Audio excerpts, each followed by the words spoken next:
Last night it was the Giants Live Strongman Classic at the Royal Albert Hall. Let's talk about how I got on.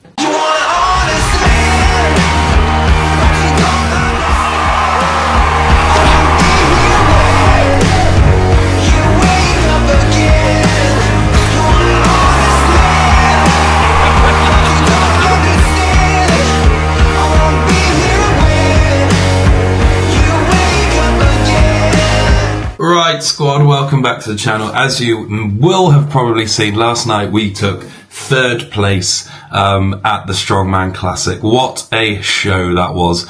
I'd said the whole time going in that it was one of the shows I just wanted to enjoy.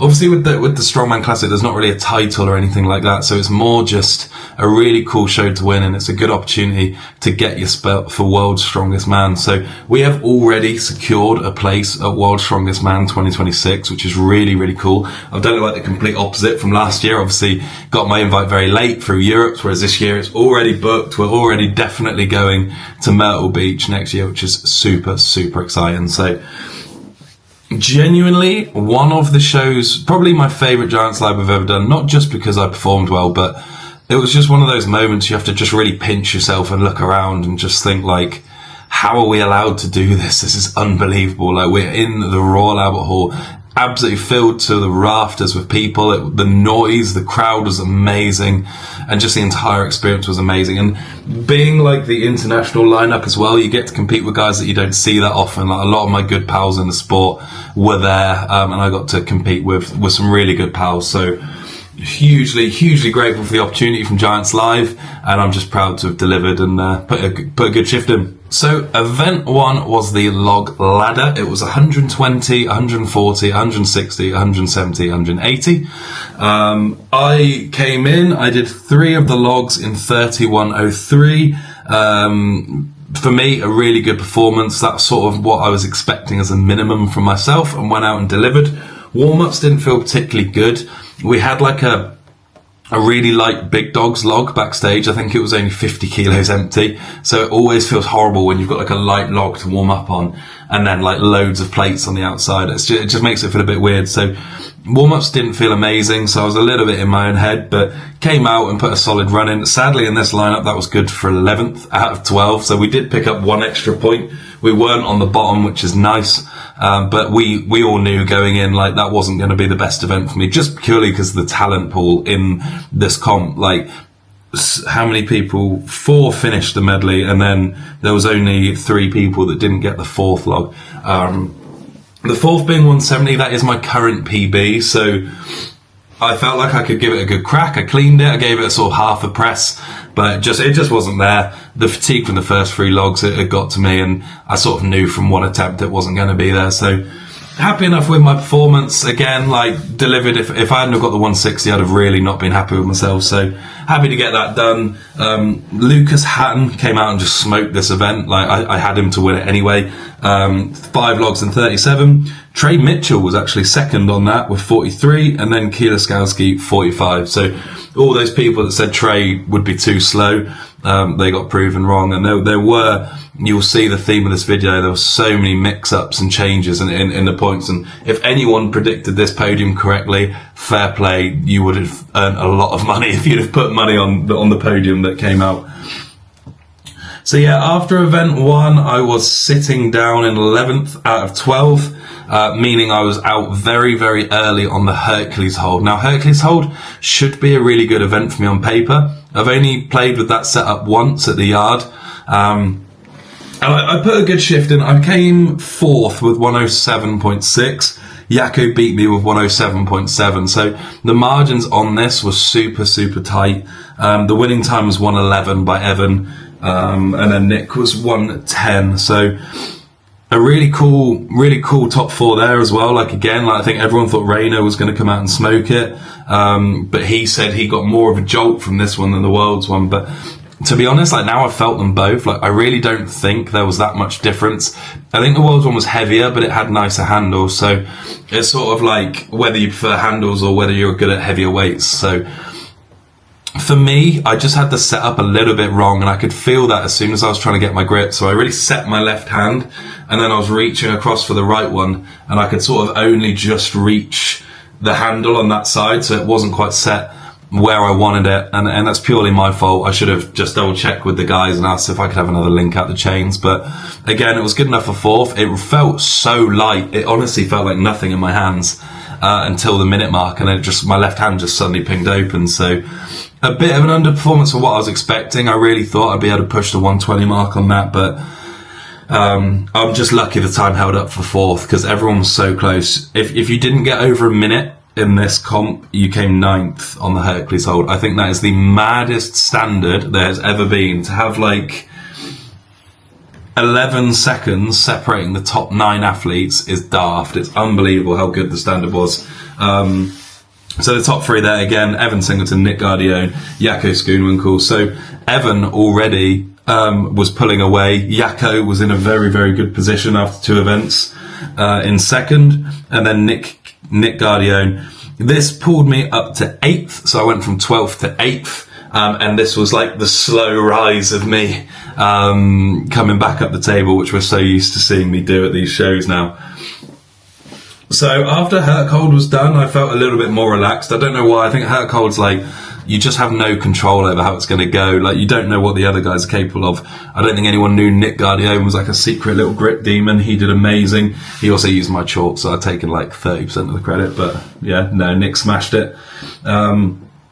So next we had the frame carry. This event was so cool. I'm so glad they didn't do straps. I think it's so much better because it adds that new dynamic.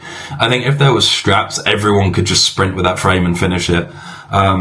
My only critique maybe is that, like, again, it was just so tight. It was literally milliseconds splitting this event. So maybe if it had been like a 20 meters out and 20 meters back, I think that then would be a horrendously hard challenge, and that would then separate people. You'd get more distances as opposed to like times and it being a split time job. So Evan came out and won the frame in 9.13, Jaakko 9.61, and then I was 9.66. So 0.05 seconds separated me and Jaakko. I was racing with him. Ben was very quick to call the times. I thought it would go to review, to be honest, because it was so close. No one could tell who won. And then the times were like announced straight away. So is what it is. Like, it's one of them. Like, it could have gone my way, it could have gone Jaakko's way. This time it went Jaakko's way, and that honestly made a huge difference in the overall points, which I will talk about in a little bit. But really happy with that frame performance. I played with the frame at Giants HQ and it felt really heavy. So it's amazing what like adrenaline can do, because I literally just picked it up. It felt weightless. It tipped a bit at the front. That was my only issue. I staggered my hands, but maybe just not quite enough. I was sort of out there on the floor for quite a while as well, so I was considering just doing a pickup, and you could just see like it messed people's grips up. It wasn't the heaviest frame in the world. It was just an awful, horrible thin grip. And obviously you saw Trey literally zeroed the event. So it was hard. It was heavy enough. I think the way you would separate it a little bit more is just to double the distance, because literally a 9-second event is so quick. It's worth saying as well, Reno ran it in like 8.5. He was literally looked like he was sprinting. He just lost his footing towards the end, tripped, and it literally slid over the line, which I've never really seen those frames do. Normally they just hit the deck and stop dead, but he was given a 2-second penalty on that, which it's harsh, but I think it's the right call. Like, I was talking to Terry Hollands about it, and he said, like, if he'd have picked it up after it had slid and dropped it over the line, it would have been about 2 seconds. So it is a bit weird how they do that. I don't like that there's not just a set rule of like, if you slide it, it's a set time, because it's like a bit like, oh, what do we add on? And it's a bit weird, but I definitely agree. Like, it was quite a big slide. It obviously was not intentional, not calling out rain or anything like that. It happens. He was just going so fast, he tripped basically. So after event 3, I had pulled myself up to 5th place, knowing that I'd got my 2 best events to go, which is really cool. And again, like, I was looking at the leaderboard at this time and thinking, Kieloskowski is only just ahead of me, and I know he's not a good deadlifter. Nick Gardione, I know deadlifts aren't his favourite as well. So this is when I started really self-believing that like we can get on the podium here. So I also, because I did well in the frame, I had the benefit of going near the end on the deadlifts. So I'd seen Rayno go out, I'd seen Mitch go out, I'd seen Trey go out and do 10, so I was sort of like keen to chase that, but I knew I probably wouldn't have 10 in me. 9 was the number we were aiming for on the deadlift. Basically, every time I've used that deadlift setup, we have added a rep to it every single time. And I'm not sure I think my hamstrings and my glutes just disappeared basically on that 9th rep, because I was hitching and the bar just wasn't moving, and I was just sort of dry humping this axle for far too long whilst making eye contact with Magnus. So it was the right call. He didn't give me that 9th rep, but it was bloody close. And I really think end of this year I'll be doing 10 reps on that setup, which is really cool. And then next year, hopefully pushing to break that record. I think Trey could have broken the record. He looked like he stopped at 10, honestly. The man's a freak. Didn't even wear a suit. So shout out Trey, my big American friend. I came second with 8, and then it was Evan and Mitch actually tied 7. It's worth saying again, Rayno did 7. He just did not wait for a down signal on the first rep, it shows how new he is to the sport still, because it's like a rookie error. Rayno had one of those days where sometimes you get not necessarily lucky, but with calls and split times and stuff, but it just seemed to be luck wasn't on his side at this one, and a few calls just went against him and he made a few silly mistakes. So I think that is just purely pressure though. He's come in as the world's strongest man. Everyone's hyping him up. Everyone's saying will he win the Giants Live now he's won Worlds? Was it a fluke? And all that pressure, not necessarily even training for this event. He's been doing media every day of his life since he got back from Worlds. So I do feel for him. It sounds absolutely not awful, it's a life-changing thing and it's really cool, but you can imagine it would be so hard to come in as the champ off of Worlds to then have to deliver when you can't even really train properly. So deadlift reps was a really good event for me. That pulled me up into that 3rd position. I also had a nice buffer on Nick, who was in 4th, and Mitch, who was in 5th. 3 points behind Yako, and Evan at this point was 10.5 points ahead of me, really well clear in 1st. So at this point I thought I know Yako's really good at stone, so I'm thinking there's maybe a chance of 2nd, but realistically I've probably come 3rd in this comp, because I know this stone run like the back of my hand now. And I put in a really good stone run. I did all 5 in 22.88. They actually clarified the rule this time, because if you watch my Europe's run, the stone rolled around on the platform where I threw it on, and Magnus didn't stop the timer until it had dropped into the hole, which I had no idea about. It wasn't told to me. So I really made sure, put it in the hole this time. And yeah, to be sub 23, that was faster than Europe's would have been if it had have gone straight in the hole. So again, stones are still getting better.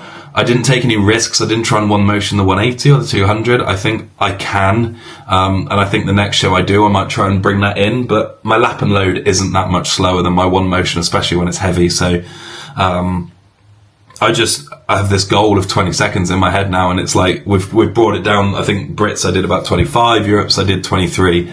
It ended up at 26 because of the rolling around, and then this one was 22. So it is going the right way. Stones are just loyal to me. I absolutely love them. And it was just such a buzz to finish that run. I was against Nick as well, who was swiftly becoming my best friend in strongman. I love him to absolute bits. And getting to cheer him on, and he was so close to doing that 200 stone, man. Just slipped away from him at the end, because Nick was honestly the surprise of the show for me until that stone run. He was just so consistent, and he was right in the points the whole time. So the overall scores then, Evan Singleton came out on top with 46.5 points. He had a bit of a nightmare on the stones, which cost him, but luckily didn't cost him the title, otherwise that would have been very tense. Mr. Jaco Schoonwinkel came 2nd with 45, I was 3rd with 44, and then there was a drop down to Rayno in 4th, 37, Trey Mitchell rounding out the top 5 and 35 points. So again, really cool show. It was super tight between me and Jaco. That was such a fun battle that I don't think anyone expected. You're literally talking 0.05 seconds away from this trophy being a silver one. So he got the better of me this time, but again, he was just amazing, guys. He's such a cool dude, lovely at plate 11 meet, and he's so unassuming. Evans in that stone run at the end, Evans running around, he's headbutted the wall, he's bleeding. Jako's just stood there chill and absolutely decimated him, just pop the stones up and like, yeah, job done. I'm off. What's next? So I've got a huge amount of respect for Yaka. I think he's absolutely epic. I'm just going to touch on the fact as well that a lot of people, I've seen online that a lot of people are saying like, this is the end of Mitch's podium streak, which is obviously true.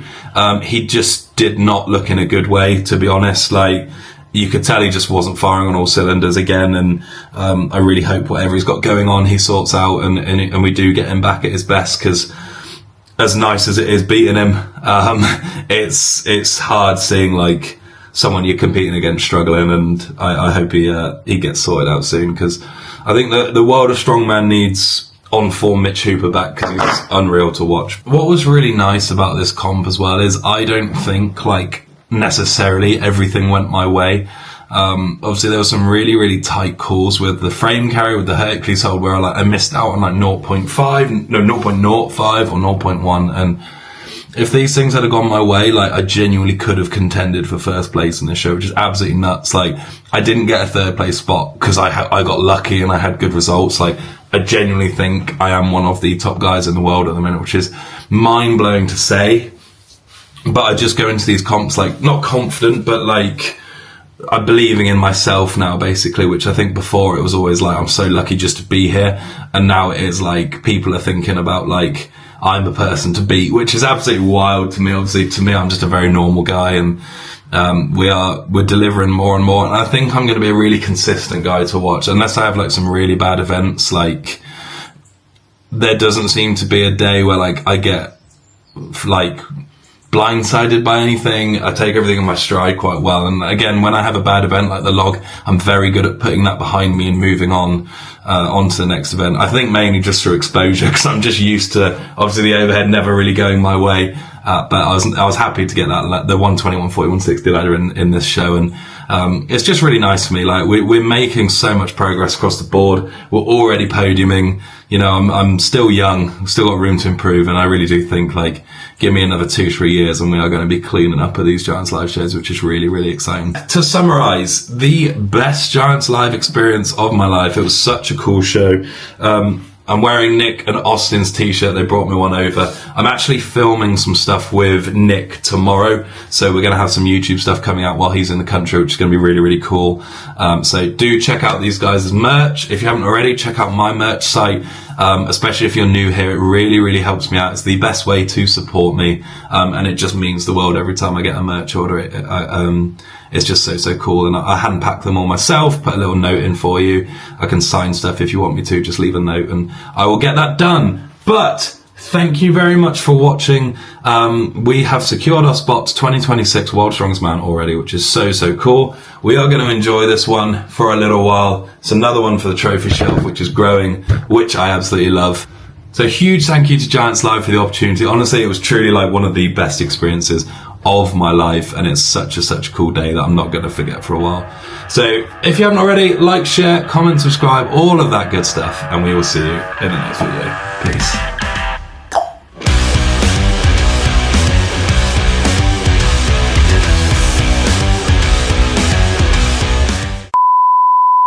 So the overall scores, Evan Singleton came out on top, 46.5.